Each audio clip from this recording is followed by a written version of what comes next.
Hello everyone, welcome to the program Short but Sweet. අද පාඩමින් මම වාට කියලා දෙන්නේ ඔයාට සාමාන්‍ය කතා බහේදී ඕන වෙන මෙන්න මේ වාගේ වාක්‍ය කොහොමද ඔයා ඉංග්‍රීසියෙන් කියන්නේ කියලා. උඹ ලෙඩක් දාගන්නයි හදන්නේ. ඔයා ඉල්ලම් කන්නයි යන්නේ. මෙන්න මේ ඇතුළු මේ වගේ තවත් කතා බහේදී නිතර අත්‍යවශ්‍ය වන phrases කිහිපයක් කියලා දෙන්නයි මේ සූදානම් වෙන්නේ. එහෙමනම් සුපුරුදු විදිහටම පාඩමේ මුල ඉඳන් අවසානයේ දක්වා ශ්‍රවණය කරන පාඩම අවසානයේදී මෙවැනි දේවල් ඔයාගේ දැනුමත් එක්ක එකතු කරගෙන පුහුණු වීම කරන ඔයාට ඉංග්‍රීසි කතාව වඩාත් ලස්සන කරගන්න අර්ථාන්විත කරගන්න මේ සියල්ල ඊටාම වැදගත් වෙනවා. එහෙමනම් වැඩි කතා නැතුව අපි කෙලින්ම පාඩමට යමු.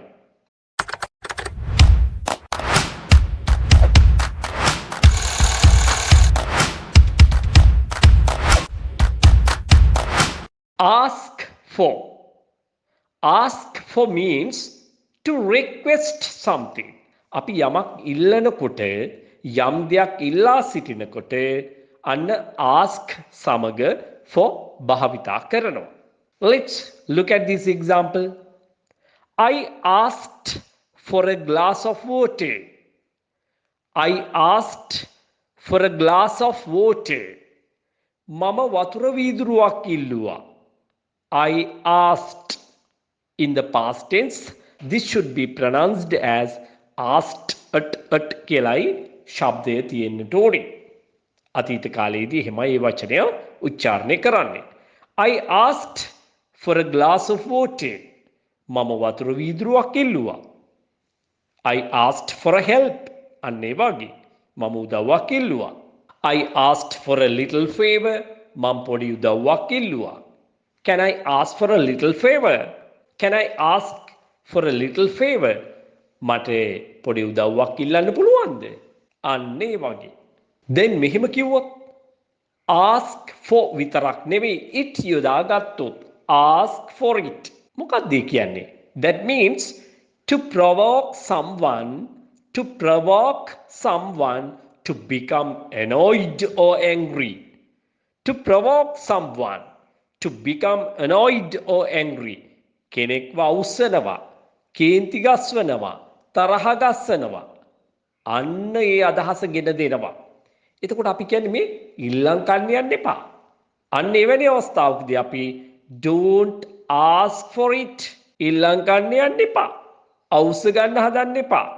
You are going to ask for it. උඹ ඉල්ලම් කන්නයි යන්නේ ඈ. උඹ ඉල්ලම් කන්නයි හදන්නේ.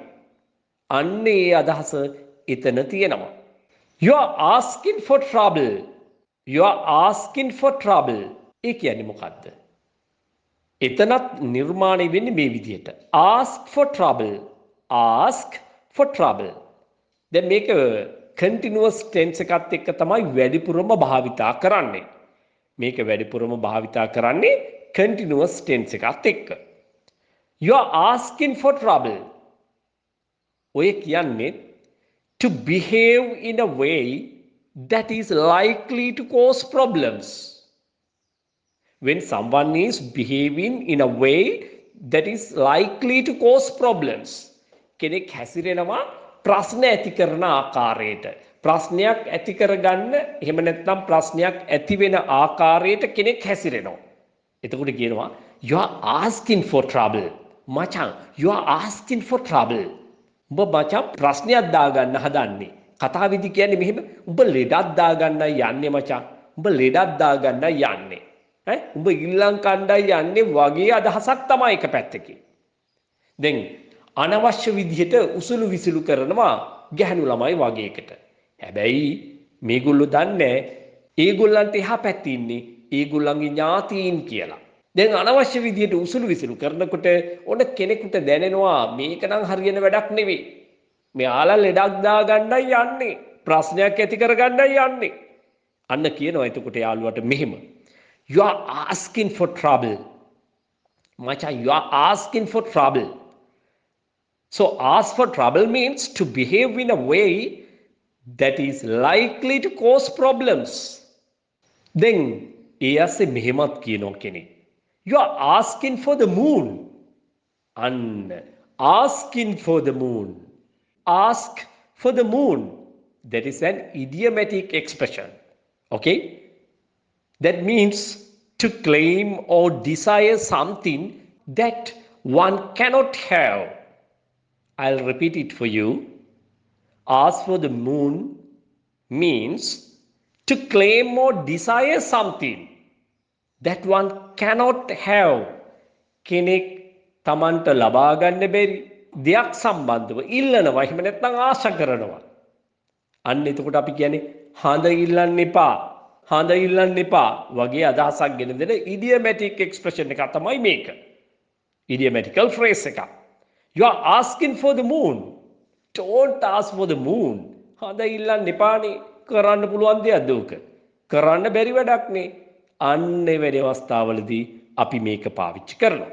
හොඳයි, අද දවසේ ඉගෙන ගත්ත දේවල් බොහොම කෙටියෙන් නැවතත් මුලින් ඉඳන් එකපාරක් බලමු. I asked for a glass of water. මම වතුර වීදුරුවක් ඉල්ලුවා. එහෙනම් ask for පාවිච්චි කරනවා යම් දෙයක් ඉල්ලා සිටිනකොට. He asked for some money. ඔහු ඉල්ලා සිටියා මුදල් ටිකක්. දැන් මෙහෙම කිව්වොත් he asked me for some money. ඔහු මගෙන් ඉල්ලා සිටියා මුදල් ටිකක්. He asked me for some money. එහෙම කියන්න පුළුවන්.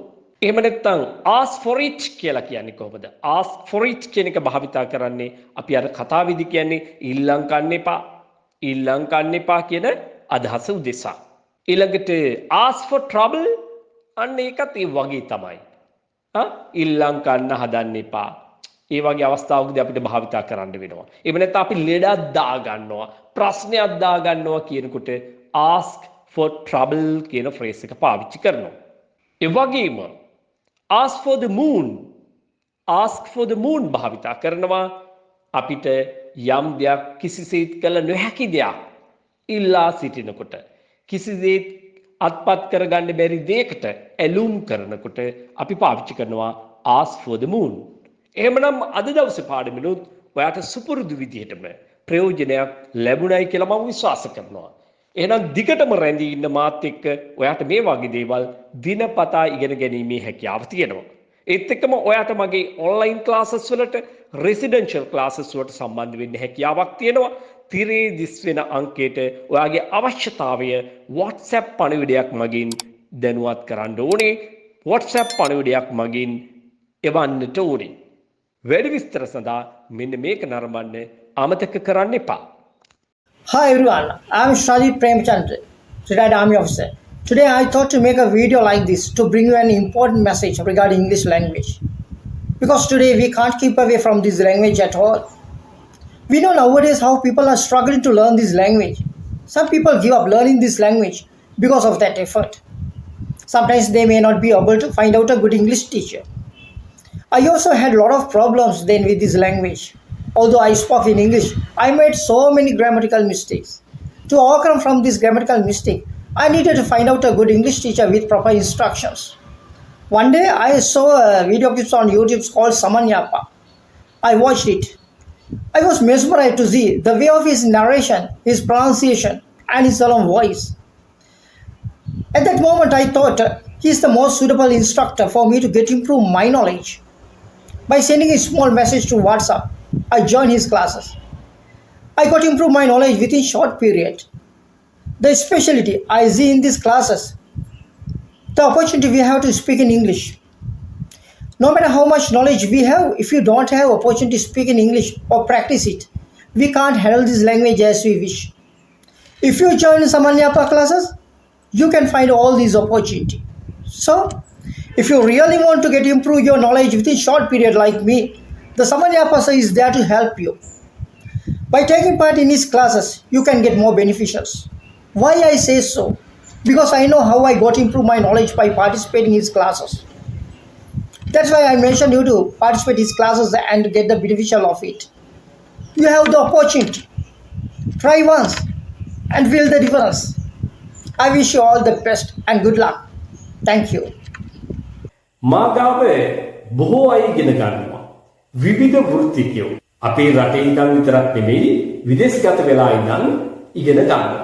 නමුත් බොහෝ දෙනෙක් මට මේ අවස්ථාවේදී ඉදිරිපත් කරන්න බෑ ඔවුන්ගේ පෞද්ගලිකත්වය ආරක්ෂා කරගන්න අවශ්‍ය වන නිසා. මම කිසි කෙනෙකුට බලපෑමක් කරන්නෙත් නැහැ. මගේ වීඩියෝ එකට පෙනී සිටින්න එහෙම නැත්නම් මම වෙනුවෙන් කතා කරන්න කියලා. ඔයා මෙන්න මේ වගේ ඉංග්‍රීසි කතා කරන්න අතිදක්ෂයෙක් වෙන්න කැමති නම් ඔයා දැන්ම තිරේ දිස්වන අංකයට WhatsApp පණිවිඩයක් යොමු කරන්න. So bye for now. නේවාසිකව පුහුණුව ලැබමින් හොඳට චතුර විදියට ඉංග්‍රීසි කතා කරන්න කැමති නම් ඉංග්‍රීසි භාෂාව විධිමත්ව හරියට ඉගෙන ගන්න ගමන් ඉංග්‍රීසි හරියටම කතා කරන්න ප්‍රායෝගික පුහුණු වැඩසටහන් සමග ප්‍රායෝගිකවම ඉංග්‍රීසි කතා කරන්න ඔයා කැමති නම් අනිවාර්යයෙන්ම තිරේ දිස්වන අංකයට WhatsApp පණිවිඩයක් දාන්න. ඔයාට පන්තිවලට එහෙම සහභාගී වෙන්න බැරි නම් මොකද විදේශගත වෙලා ඉන්න අයට මේක ප්‍රායෝගිකව කරන්න බෑ. ඒ නිසා ඒගොල්ලන්ට පුළුවන් ඔන්ලයින් හරහා මේ පන්තිවලට සම්බන්ධ වෙන්න. ඔයාලට වඩාත් උචිත වන ක්‍රමවේදය තමයි ඉන්ඩිවිජුවල් ක්ලාස් එක ඉගෙන ගන්න එක. ඉතින් මේ පාරේ උසස් පෙළට පෙළී ඉන්න දුවා දරුවන්ට පුළුවන් ඔන්ලයින් ක්‍රමයට යන්නේ නැතිව නේවාසික පුහුණුවකට දින 20කට 25කට එහෙම නැත්නම් දින 30කට එකතු වෙන්න පුළුවන්. ජීවිතේම වෙනස් කරලා පෙන්වනවා. හයිවාරු නෙවෙයි කරලා පෙන්වනවා. ඇවිල්ලා බලන්න. ඔයාට සැබෑ වෙනසක් සිද්ධ වෙයි. මොකද විධිමත්ව ව්‍යාකරණානුකූලව ඉගෙන ගන්න ගමන් පුහුණු වීම කරනවායි කියන කේම තේරුම දවස අවසානයේ වෙන්න කලින් හැම මොහොතකම ඔයාට ඉංග්‍රීසි කතා කිරීමේ පුහුණුවේ හැකියාව ලැබෙනවා. ඉතින් ඒක දින ගණනාවක් එක දිගට කරනකොට බොහෝ දැනුම් සම්භාරයක්. ඒ වගේම ඔයාට අවශ්‍ය කරන ඕනම දෙයක් ඉංග්‍රීසි භාෂාවෙන් කීමේ හැකියාව ප්‍රගුණ කරගන්න පුළුවන්. එහෙමනම් ඔයාට පුළුවන් ජීවිතේම වෙනස් කරන මේ පාඨමාලාවට එන්න. වයස් ભેදයක් නැහැ. ඔයාගේ පෙර දැනුම මොකක්ද කියන එක මට අදාළ වෙන්නේ නැහැ. ඔයා මෙතෙන් ආවට පස්සේ හරියට වැඩ කරන්න, කම්මැලි නොවි පුහුණු වෙන්න, මම කියන විදිහට වැඩ කරන්න අනිවාර්යයෙන්ම ඔයාට අති විශිෂ්ට ප්‍රතිඵලයක් ලැබෙනවාමයි. ඒ හුදෙක් සර්ටිෆිකේට් එකකට සීමා වෙච්ච සංකේතයක් නෙවෙයි. ඔයාගේ ජීවිතේම වෙනස් කරනවා ප්‍රායෝගික පුහුණුවක් තුළින්.